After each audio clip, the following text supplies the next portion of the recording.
மொத்தம் 6 பேர் இருக்கிறாங்க. 6 பேரையும் நான் தான் பார்த்துக்கிறேன். நான் யாசகம் கேட்டு தான் என்னோட வாழ்வாதாரத்தை நான் இது பண்ணிட்டு இருந்தேன். அந்த அளவுக்கு எங்களுக்கு வருமானம் கிடையாது. எங்களுக்கு சாப்பிட்றதுக்கு இது பண்ணுறதுக்கு எங்களை இதுக்கு முன்னாடி நான் லேத்துப்படையில் வேலை செஞ்சுருந்தேன் 6 வருஷமா. அப்போ வருமானம் மாதம் 15,000 10,000 அப்படி தான் கிடைக்கும். நான் ஒரு 15,000 30,000 வரைக்கும் நான் சம்பாதிக்கிறேன். இப்போ எனக்கு சொந்தமாக ஆட்டோ வந்ததுனால நான் எப்போ வேணாலும் எடுக்கிறேன் போகிறேன். என்னோட பேர் பரிமளா. சைடு தொழில் சுப்பிரமணியம் ஐயா அவர்கள் தான் கிட்டத்தட்ட 150 பெண்களுக்கு எல்லாருக்குமே ஆட்டோ. இதன் 7,000வது மரக்கன்றினை தமிழ்நாட்டு இளைஞர்களின் மனதில் நீங்கா இடம் பிடித்த நடிகர் திரு ஜெயம் ரவி அவர்கள் கட்டமாக அடையாற்றும் கரையில் 5,000 பனை விதைகள் எனும் நிகழ்வு நடைபெற்றது. இந்த நிகழ்வில் தேசிய விருது அவர்களை அன்போடு கேட்டுக்கொள்கிறோம். இந்த மாபெரும் கோலப்பட்டி நிகழ்ச்சியின் தலைவர் அன்பு சகோதரர் கிருஷ்ணமூர்த்தி அவர்களை தலைமையேற்று நடத்த முடிவு கேட்டுக்கொள்கிறோம். இந்த மாபெரும் நிகழ்ச்சிக்கு பெருமை சாக்கு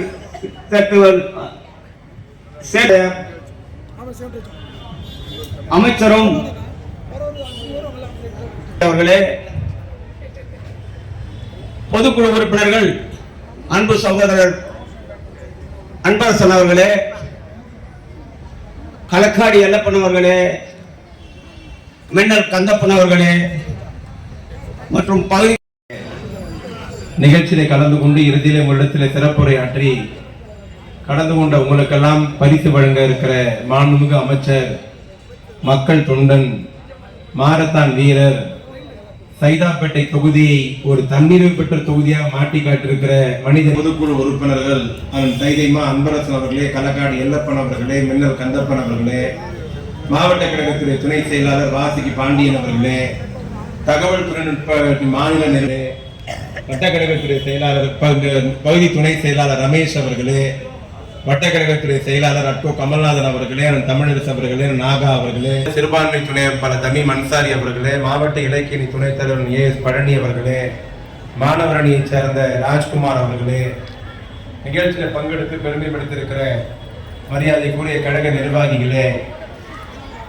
மிக சிறப்பான முறையில் கோலப்போட்டியில் கலந்து கொண்டு பரிசு பெற வருகை தந்திருக்கிற மரியாதைக்குரிய பெரியவர்களே, தாய்மார்களே, உங்கள் அனைவருக்கும் இந்த இரவு நேரத்தில் என்னுடைய பணிவான வணக்கத்தை உரித்தாய்க் கொள்ள கடமைப்பட்டிருக்கிறேன். சைதை தொகுதி முழுவதும் இன்றைய தினம் ஒரு விழாக்கோலம் பூண்டிருப்பதைப் போல தமிழர் திருநாள் பண்டிகையை, சூரியனுக்கு நன்றி தெரிவிக்கிற பண்டிகையை, விவசாய பெருமக்களை நினைவு கூறுகிற அந்த திருநாளை கால்நடை கலந்துவிடக்கூடாது. மாநகரத்தில் வசிக்கிற நம்முடைய குழந்தைகளுக்கு அது நினைவுபடுத்த வேண்டும். பொங்கலின் சிறப்புகளை, தமிழரின் சிறப்பை, வரலாற்றை, கலாச்சாரத்தை நாம் எந்த காலத்திலும் மறந்துவிடக்கூடாது என்று ஏறத்தாழ 50,000 பேருக்கு பரிசு கொடுத்து விழா நடத்துகிற ஒரே சட்டமன்ற உறுப்பினர் விழா தமிழின் பண்பாட்டை, அடையாளத்தை தக்க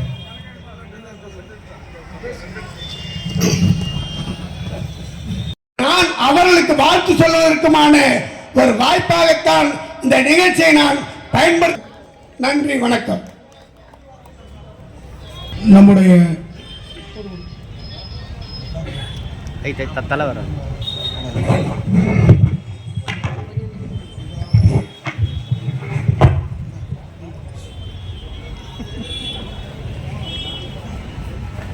சென்னை தெற்கு மாவட்டம் சைதாப்பேட்டை மேற்கு தொகுதியில் 142 ஆவட்டத்தில் தமிழர் திருநாள், தை திருநாள், தமிழ் பொங்கல் விழாவை முன்னிட்டு நம்முடைய இந்த வட்டத்தில் உள்ள மகளிர்கள் அனைவரும் பங்கேற்கின்ற வகையில் உலக அவர் அந்தந்த பகுதியிலும் அவருடைய முத்திரை பதிக்கின்ற விதமாக ஒவ்வொரு கட்டிடங்களானாலும் சரி, மருத்துவ கட்டமைப்பாக இருந்தாலும் சரி, பள்ளிகளின் தரங்களை உயர்த்துகின்ற ஒரு கட்டமைப்பானாலும் சரி, இன்றைக்கு சாலை மேம்படுத்தப்படுகின்ற கட்டமைப்புகளானாலும் சரி, பாலங்கள் கட்டி தந்ததும் போன்ற கட்டமைப்புகளானாலும் சரி, சுரங்கப்பாதைகள் அமைத்து தந்த கட்டமைப்புகளானாலும் சரி, அதிலும் அவருடைய பெயர் என்றைக்கும் நிலைத்திருக்கிறது.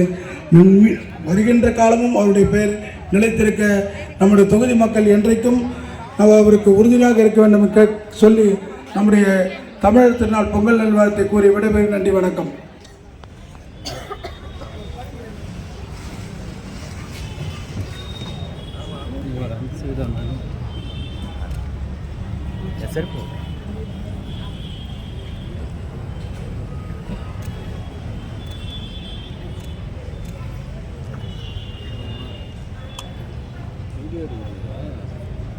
கோதண்டம் அவர்களே, எனக்கு முன்னால் உரையாற்றி சிறப்பித்து வீட்டிருக்கிற சைதை மேற்கு பகுதி கழகத்தின் செயலாளர், பெருநகர சென்னை மாநகராட்சியின் மண்டல குழுவின் தலைவர், மரியாதைக்கும் பாராட்டுதலுக்கும் உரிய அன்பிற்கினிய நண்பர் செயல் வீரர் கிருஷ்ணமூர்த்தி அவர்களே,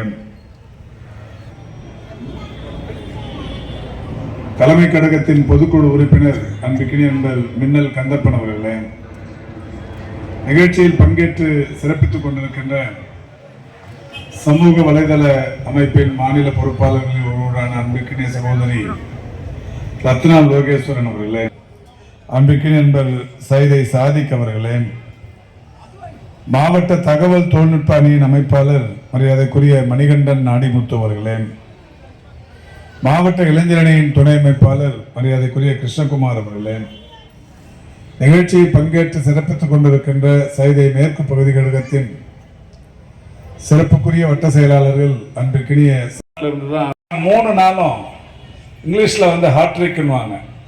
3 நாளுமே 3 மிகப்பெரிய திட்டங்களை முதலமைச்சர் தொடங்கி வச்சிருக்கார். இன்னைக்கு 20 லட்சம் மாணவ மாணவிகளுக்கு மடிக்கணினி கொடுக்கிற ஒரு திட்டம் தொடங்கினாங்க. அந்த நிகழ்ச்சிக்கு போயிருந்தோம். அதில் பார்த்தீங்கன்னா ஐஐடி டைரக்டர் காமகோட்டி, ஒரு மூன் மேன் என்று பாராட்டப்படுகிற விஞ்ஞானி மயில்சாமி அண்ணாதுரை, அது மாதிரி நடிகர் கார்த்திக், நடிகர் இந்த விஜய் சேதுபதி, இந்த மாதிரி ஏராளமான சிறப்பு விருந்தினர்கள் கலந்து கொள்ள நம்ம முதலமைச்சர் அந்த 20 லட்சம் மடிக்கணினியை கொடுக்குற நிகழ்ச்சியை தொடங்கினாங்க. அதில் நான் கலந்துக்கணுங்கிற அவசியத்தால் அங்கே இருந்துட்டு அதை முடிச்சுட்டு இப்போ வந்திருக்கேன். நேற்றுக்கு பார்த்தீங்கன்னா காலையில் நம்ம தமிழ்நாட்டில் மொத்த ரேஷன் கார்டு எடுத்துக்கிட்டிங்கன்னா 2,22,91,710 ரேஷன் கார்டு இருக்கு.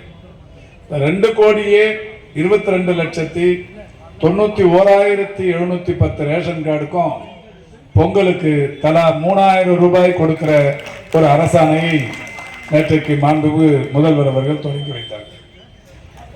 அதுக்கும் முந்தின நாள் பார்த்தீங்கன்னா இன்னொரு சிறப்பான திட்டம், தமிழ்நாட்டில் அரசு பணியில் இருக்கிற அரசு பணியாளர்களுக்கு ஒரு ஓய்வூதிய திட்டத்தை தொடங்கினாங்க. அந்த திட்டத்தின்படி ஒரு அரசு ஊழியர் ஒரு 30 வருஷம் வேலை செஞ்சு முடிச்சாருன்னா, அவர் 2 லட்சம் ரூபாய் சம்பளம் வாங்கினாருன்னா, ஆஃப்டர் ரிட்டையர்மெண்ட் ஒவ்வொரு மாசமும் அவருக்கு 1 லட்சம் ரூபாய் பென்ஷனா வரும். 3 லட்சம் ரூபாய் சம்பாதிச்சாருன்னா 1.5 லட்சம் ரூபாய் பென்ஷன் வரும். அது கூட சிறப்பு இல்லை. ஒவ்வொரு 6 எஸ்மான்னு சட்டம் போட்டு வேலையை விட்டு நிறுத்தினாங்க. வீடுகளிலேயே புகுந்து மகளிர்னு கூட பார்க்காம பெண் அரசு ஊழியர்களை கைது பண்ணாங்க. 20 வருஷமா போராடி நிற்கிறாங்க அரசு ஊழியர்கள். 2 நாளைக்கு முன்னாடி தான் முதல்வர் அவர்கள் அதற்கும் தீர்வு என்கின்ற வகையில் ஒரு மிகப்பெரிய திட்டத்தை வருஷத்துக்கு 13,500 கோடி ரூபாய் செலவில் இந்த ஓய்வூதிய பென்ஷன் திட்டத்தை தொடங்கி வச்சிருக்கிறார். இந்த மாதிரி தினந்தோறும் ஏதாவது ஒரு புதிய திட்டம் தமிழ்நாட்டில் நடத்தப்பட்டு கொண்டிருக்கிறது. அந்த வகையில் உங்களால் சட்டமன்ற உறுப்பினராக தேர்வு செய்யப்பட்ட நான் இந்த தொகுதியில் பண்ணியிருக்க ஒரு 480 கோடி ரூபாயில கட்டி டெய்லி ஒரு 2,000-2,500 பேர் தமிழ்நாட்டின் பல்வேறு பகுதிகளில் இருந்து மருத்துவ பயன் பெறுகிறார்கள். ஒரு பெரிய சந்தோஷம் என்னன்னா, இந்த மருத்துவ பயன் வருபவர்களுக்கு ஒரு மல்டி ஸ்பெஷாலிட்டி ட்ரீட்மெண்ட் நம்ம ஹாஸ்பிட்டலில் மட்டும்தான் கிடைக்குது சைதாப்பேட்டையில். அதனால எல்லா வெளியூர்ல இருந்தும், திருவண்ணாமலையா இருந்தாலும் சரி, செய்யாரா இருந்தாலும் சரி, கடலூரா இருந்தாலும் சரி, விழுப்புரமா இருந்தாலும் சரி, இங்க சைதாப்பேட்டைக்கு ட்ரீட்மெண்ட்டுக்கு போறாங்க. அதே மருத்துவமனை வளாகத்தில் வயது மூத்தவர்களுக்கான மருத்துவமனை ஒன்று இருக்கு. யாரெல்லாம் போய் பார்த்தீங்கன்னு தெரியல. அந்த வயது மூத்தவர்களுக்கான மருத்துவமனை இந்தியாவில் ஒரே பிரத்யேகமான வயது மூத்தவர்களுக்கான மருத்துவமனை நம்முடைய சைதாப்பேட்டையில் அமைய பெற்றிருக்கிறது. இந்தியாவிலேயே ஒண்ணு அது இங்க சைதாப்பேட்டையில் இருக்கு. இப்போ தமிழ்நாட்டிலேயே பெஸ்ட் மல்டி ஸ்பெஷாலிட்டி சைதாப்பேட்டையில் இருக்கு. இந்தியாவில் பிரத்யேகமான வயது மூத்தவர்களுக்கான மருத்துவமனை சைதாப்பேட்டையில் இருக்கு. இன்னொரு மகிழ்ச்சியான செய்தி, இன்னொரு 10 நாள்ல அதே வளாகத்தில் ஒரு 6.5 ஏக்கர் நிலப்பரப்புல ஆட்டுத்தொட்டி பக்கத்துல உலகத்திலேயே பெரிய குழந்தைகளுக்கான மருத்துவமனை ஒன்றுக்கு அடிக்கல் நாட்டவிருக்கிறோம். குழந்தைகளுக்கான மருத்துவம் மற்றும் ஆராய்ச்சி மையம் 500 கோடி ரூபாய் செலவுல மாண்புமிகு முதல்வர் வந்து அடிக்கல் நாட்ட போறாரு. இப்ப நம்மளாம் குழந்தைங்களுக்கு உடல் நல பாதிப்புன்னா எழும்பூர் மருத்துவமனைக்கு போவோம். இனிமே எழும்பூர்ல இருக்கிறவங்களும் சைதாப்பேட்டைக்கு வரணும். எழும்பூர்ல இருக்கிறவங்க மட்டும் இல்லை, மகாராஷ்டிராவில் இருந்தாலும் பெங்களூர்ல இருந்தாலும் குழந்தைகளுக்கான பிரத்யேக மருத்துவமனை இங்கதான் ஆராய்ச்சி மையமா உருவாக போகுது. உலகத்தில் மூத்தோர் மருத்துவமனை, உலக அளவிலான ஒரு சிறந்த குழந்தைகள் மருத்துவமனைன்னு சைதாப்பேட்டை ஒரு மிகப்பெரிய மருத்துவ கட்டமைப்பின் அடையாளமாக மாறி இருக்கிறது. சைதாப்பேட்டையிலிருந்து தேனாம்பேட்டைக்கு 621 கோடி ரூபாய் செலவில் ஒரு பிரிட்ஜி வேலை நடக்குது. அண்ணா சாலைக்கு போனீங்கன்னா தெரியும். இனிமே சைதாப்பேட்டையில் நல்ல கோலம்னா அவங்க அந்த கருத்துக்களின் அடிப்படையில், கான்செப்ட் அடிப்படையில், கலர்ஃபுல் அடிப்படையில், ரங்கோலி இந்த மாதிரி ஒரு 3-4 விதமா மதியடியிலையும் அந்த கோலம் டிஸ்பிளே ஆகும். 3rd பிரைஸ் யாருக்குங்கிறது அந்த கோலம் டிஸ்பிளே ஆகும். நான் பேசி முடிச்ச உடனே அவங்க இந்த கோலத்தை பத்தி 1-2 நிமிஷம் சொல்லிட்டு யாருக்கு இந்த கோலம் பரிசு வரப்போகுதுன்னு சொல்லுவாங்க. அந்த 3வது பரிசுக்குரிய கோலத்துக்கு முதல் பரிசு, இந்த முதல் பரிசு வாஷிங் மிஷின். அதையும் 2 பேர் சொன்ன மாதிரி முதல் பரிசுக்குரிய நடுவர் அதை சொல்லி யாருக்கு இந்த கோலம்ங்கிறத சொல்லி அவங்களதுல 4600 பேர் கோலம் போட்டுருக்காங்க. அதுவே தேரடியில் வச்சு ஒரு மணி நேரத்தில் முடிச்சிட்டோம். இது 2100 பேர் தான். அது வந்து ரொம்ப குயிக்கா முடிஞ்சிடும். இது வந்திருக்கிற கவுன்சிலர் மோகன் குமார் நேற்றுக்கு அவர் வட்டத்தில் 2400 பேர் போட்டாங்க. அதுவுமே ஒரு 3/4 மணி நேரத்தில் முடிஞ்சிருச்சு. அதனால வரிசையா நீங்க ஒவ்வொருத்தருமா உங்களுக்கு கொடுத்துருக்கிற இது கோலம் போட்டதுக்கான அடையாளம் உங்களுக்கு கொடுக்கப்பட்டிருக்கிற உலக சாதனைக்கான சான்றிதழ். அந்த சான்றிதழை நீங்க எடுத்துட்டு வந்தீங்கன்னா இங்க டிக் பண்ணி அனுப்புவாங்க. இந்த ஆறுதல் பரிசை வாங்கி கொண்டு நீங்கள் செல்லலாம் என்று சொல்லி இப்பொழுது 3வது பரிசு அறிவிக்க மணிகண்டன் ஆடிமுத்து சார், இவை அனைவருக்கும் எனது நன்றியை தெரிவித்துக் கொள்கிறேன். நான் செலக்ட் செய்த கோலம் பார்த்தீங்கன்னா மயில் நம் நாட்டின் தேசிய பறவை. நம்ம நோட்டில் போடுறது அதெல்லாம் பார்த்தீங்கன்னா வரைகிறதெல்லாம் ரொம்ப ஈஸி. ஆனால் கோலமாவில் பிடிச்சி போட்டு கரெக்டாக அதை பர்ஃபெக்டாக போட்டு அட்ராக்டிவாக ரொம்ப சூப்பராக பண்ணியிருந்தாங்க. ரொம்ப கலர்ஃபுல்லாக சூப்பராக இருந்துச்சு. 3வது பரிசு பெறுபவர் S Ramya கம்பர்ஸ்டி.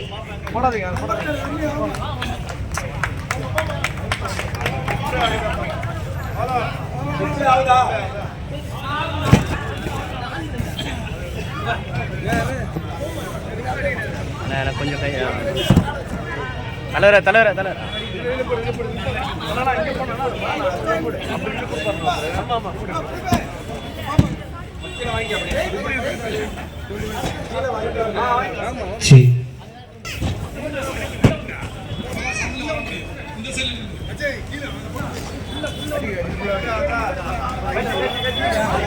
Display ஆகுதுண்ணா.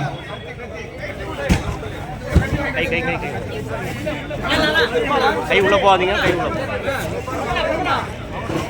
Sir. Camera பாருங்க சார்.